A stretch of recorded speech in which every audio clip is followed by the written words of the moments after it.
സ്നേഹമുള്ള മുത്തശ്ശി അറിയാൻ. മുത്തശ്ശിക്ക് സുഖമല്ലേ? ഞാൻ നല്ലൊരു ബാങ്കിൽ ജോലിക്ക് കയറി, വാടകയ്ക്കൊരു വീടെടുത്ത് സെറ്റിലായി. ഇവിടെ മനസ്സിന് ഇഷ്ടപ്പെട്ടൊരു പെണ്ണിനെ കണ്ടുവച്ചിട്ടുണ്ട്. അവളുടെ സമ്മതം കിട്ടിയാലുടനെ മുത്തശ്ശി ആഗ്രഹിച്ച പോലെ തന്നെ എന്റെ കല്യാണം നടക്കും. എന്റെ ഈശ്വര, എന്റെ കൊച്ചുമോനെ ഇപ്പോഴെങ്കിലും ഒരു കല്യാണം കഴിക്കാൻ ആഗ്രഹം തോന്നിയല്ലോ, അത് മതി.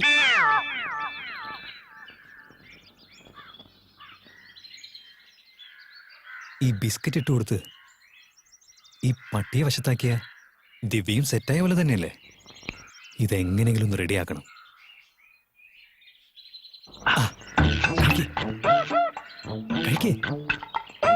Hello, come കഴിക്കടാ.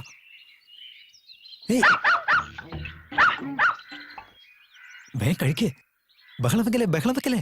കം കം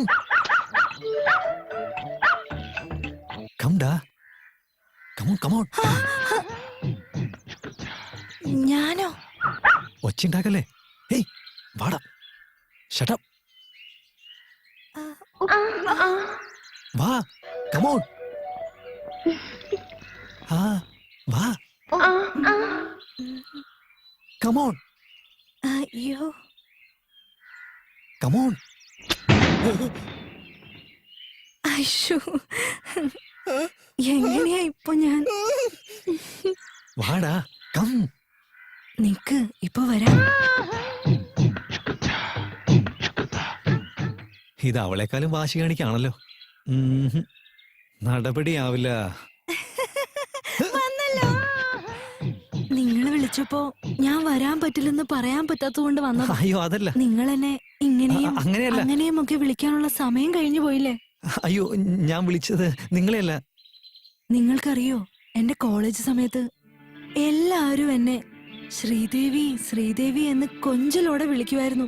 അപ്പോഴൊക്കെ ഞാൻ ഒരു മമ്മൂട്ടിയോ ഒരു മോഹൻലാലോ ഒക്കെ ആയിരിക്കും എന്റെ ഹസ്ബൻഡായിട്ട് വരുന്നതെന്ന് ഞാൻ പ്രതീക്ഷിച്ചിരുന്നു.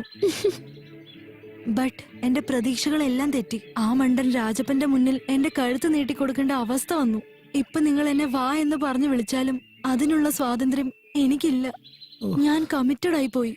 ഇപ്പൊ എന്റെ all copyrights controlled by my husband. അതല്ല ഞാൻ. ഓ നോ, ഞാൻ വിളിച്ചത് വിളിക്കുന്നതിൽ തെറ്റില്ല. But you are too late.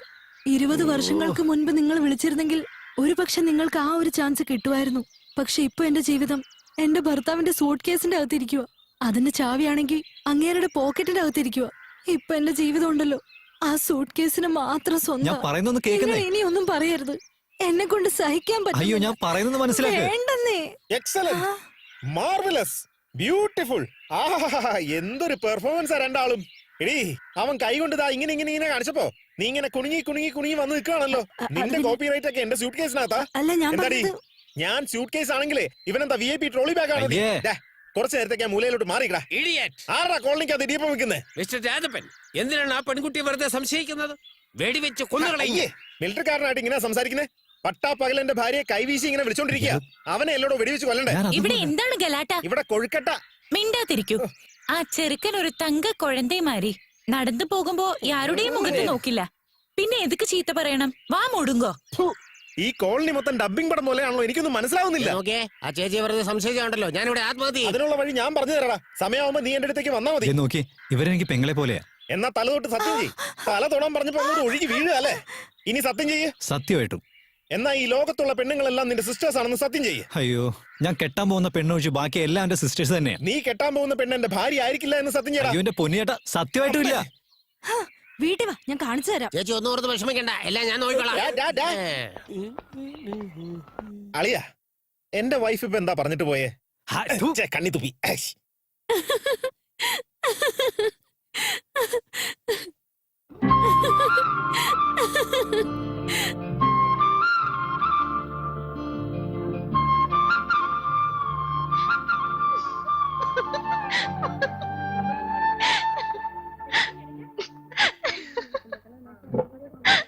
Hello, എന്തിനാ എന്നെ നോക്കി ചിരിക്കുന്നേ?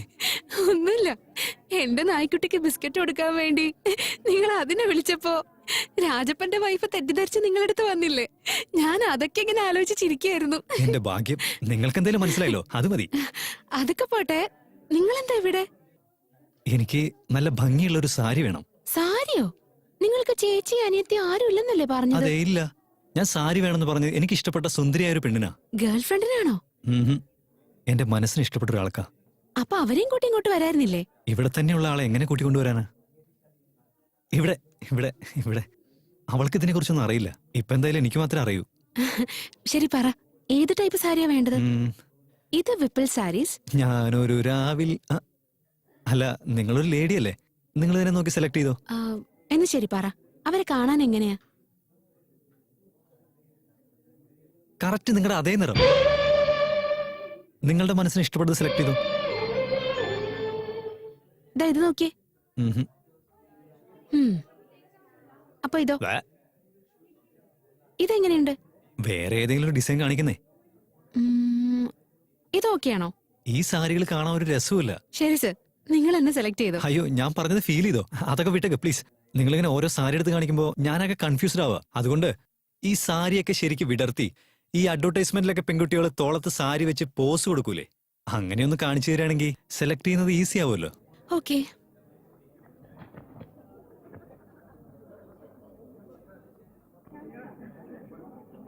ഇതെങ്ങനെയുണ്ട്?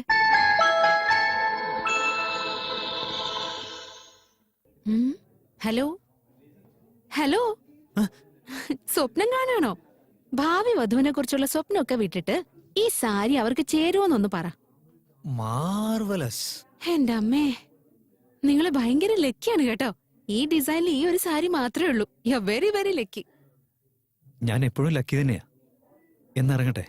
ആ ശരി. ആരാ മോളെ അത്?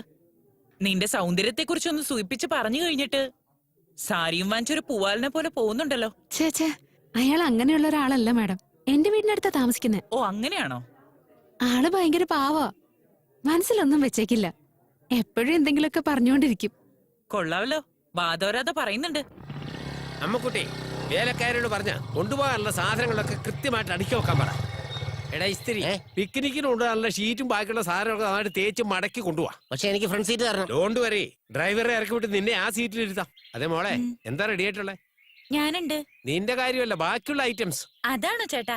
തേങ്ങാപ്പുട്ട്, അപ്പം, കപ്പപ്പുഴുക്ക് എല്ലാം റെഡിയാക്കാം. അതിപ്പോ കപ്പയോ തൊപ്പയോ നാളെ പിക്നിക് ടൈമിൽ റെഡി ആയിരിക്കും. ആ യങ് മാൻ, നാളെ നമ്മുടെ കോളനിയിൽ എല്ലാവരും പിക്നിക്കിന് പോകുന്നു. നീ പോരുന്നോ? Sorry sir, year ending auditing ഉണ്ട്, എന്നെ കൊണ്ട് വരാൻ പറ്റില്ല. ഞാൻ വിളിച്ചാലും വരില്ലേ? ഇംപോസിബിൾ. ഇത് നിനക്കൊരു നഷ്ടമാ. ജീവിതത്തിൽ ഒരു കളർഫുൾ ടൈമാണ് വേസ്റ്റ് ആക്കുന്നത്. നമസ്കാരം ജാനകിയമ്മേ. നിങ്ങളുടെ കൈകൊണ്ട് തരുന്ന ഭക്ഷണം കഴിച്ചാ മനസ്സിന് പോലും സുഖമാ. എന്താ അല്ലേ, എന്തൊരു മണം, എന്തൊരു രുചി. സത്യം പറയുവാണെങ്കിൽ നിങ്ങൾ ഉണ്ടാക്കുന്ന ഭക്ഷണം കഴിക്കാൻ വേണ്ടിയാണ് ഈ പിക്നിക്ക് തന്നെ റെഡിയാക്കിയത്. അപ്പൊ നാളെ റെഡി ആയിരിക്കണം കേട്ടോ. അങ്കിൾ, ഞാനും അമ്മയും എന്റെ വണ്ടി തന്നെ വന്നോളാം. ഇവിടെ അടുത്ത് തന്നെയല്ലേ? നോ നോ നോ നോ, ഞാൻ ഏർപ്പാട് ചെയ്തിരിക്കുന്ന മിലിറ്ററി ബസ്സിലാണ് എല്ലാവരും പോകുന്നത്. Okay, no dogs please. Major sir. നശിപ്പിച്ചു. ആരുടെ പുറകിൽ വിളിക്കുന്നത്? സാർ, ഞാനും വരുന്നുണ്ട്. Please sir, please. വരുന്നില്ലെന്ന് പറഞ്ഞിട്ട് ഇപ്പൊ എന്ത് പറ്റി? നിങ്ങൾ പിക്നിക് എന്നാണോ പറഞ്ഞേ? പിന്നത്തെ പദയാത്ര എന്നാണോ? അയ്യോ, ഞാനെന്തോ മീറ്റിംഗ് ആണെന്ന് വിചാരിച്ചേ. ഞാനും വരാം sir, please sir, please. I am sorry. Military discipline പ്രകാരം ഒരിക്കൽ നോ എന്ന് പറഞ്ഞാൽ പിന്നെ നടക്കില്ല. അങ്ങനെ നടക്കില്ല എന്ന് പറയാൻ താൻ ആരടോ? എങ്ങോട്ടെങ്കിലും പോവുകയാണെങ്കിൽ എന്റെ പെണ്ണുമ്പിള്ളയുടെ സേഫ്റ്റി നോക്കാൻ എന്റെ അളിയെ മാത്രമേ ഉള്ളൂ. അങ്ങനെ അവൻ വരുന്നില്ലെങ്കിൽ ഈ പിക്നിക്ക് ക്യാൻസൽ ചെയ്യാ. Shut up. ഇത് ക്യാൻസൽ ചെയ്യാൻ നീ ആരാടാ? ഓക്കെ പറയാൻ താൻ ആരടോ? Major cooker. സാർ, പിക്നിക് ഒന്നും ക്യാൻസൽ ചെയ്യണ്ട സാർ. നാളെ പിക്നിക്കിൽ മേജർ ആണെന്ന രീതിയിൽ ഞങ്ങൾ എല്ലാവരും ബഹുമാനിക്കാം. പ്ലീസ്, ഞാനും വരട്ടെ സാർ. ബഹുമാനിക്കോ? പിന്നെ എപ്പ മേലോട്ട് പോകുന്ന അറിയാത്ത ആൾക്കാരെ നമ്മൾ ബഹുമാനിക്കണ്ടേ? പിന്നെ തുപ്പി. ഓക്കെ, എമർജൻസി കോട്ടായില് എന്റെ പേഴ്സണൽ ഇൻഫ്ലുവൻസ് ചെലുത്തി നിന്നെ ഞാൻ കൊണ്ടുപോകാം. താനൊരു കുക്കാണെന്നുള്ള കാര്യം ഇടയ്ക്കിടയ്ക്ക് മറന്നു പോകുന്നേ.